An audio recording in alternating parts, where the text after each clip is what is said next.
Hi, I'm StaCee LaCour. President Obama. The Affordable Care Act is confusing to so many people because they do not fully understand the impact that providing coverage to everyone will have on them. It seems that opposition to the Affordable Care Act can be contributed to selfishness in a sense. People are trying to keep their money in their own pockets and not thinking about the improvement to the nation as a whole when everyone can receive affordable health care.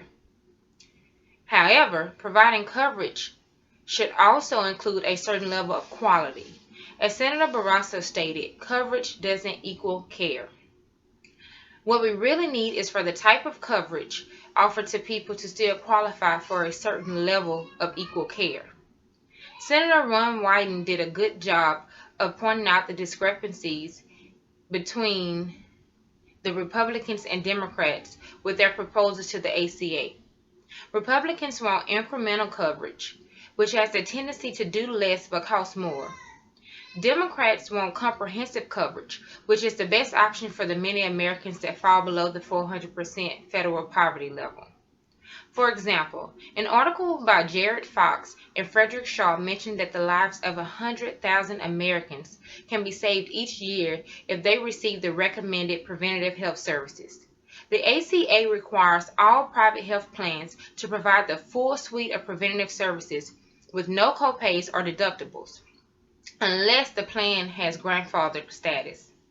Grandfather plans that existed on or before March 23, 2010 and have continually met certain requirements are not required to provide any coverage for preventative care.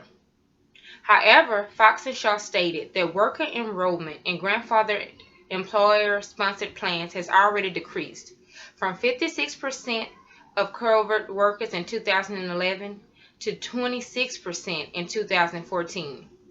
Over the next few years, through the health insurance marketplace, which are non-grandfathered, and if more grandfathered plans are discontinued or lose their grandfathered status, an increasingly large percentage of the privately insured population will have coverage of preventative services without copays or deductibles. In essence, what the ACA should really be doing is providing Americans with health care coverage that will impact every level of their health.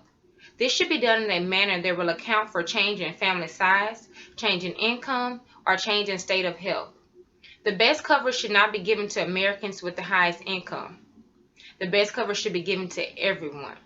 In my opinion, the problem that most people are having with ACA is that they are basing it on a group-by-group basis.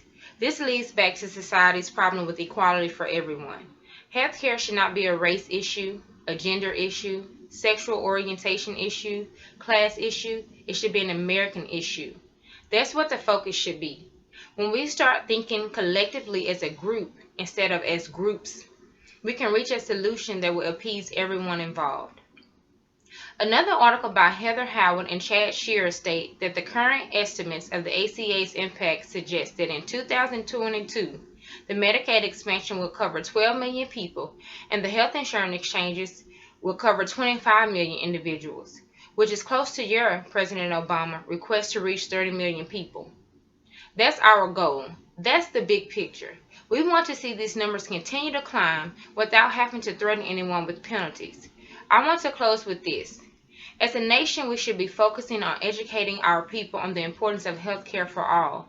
Not only do we want coverage for everyone, but we want equal coverage for everyone that is affordable and based on humanity, not the subclasses of humanity. Thank you. I hope you enjoyed this speech.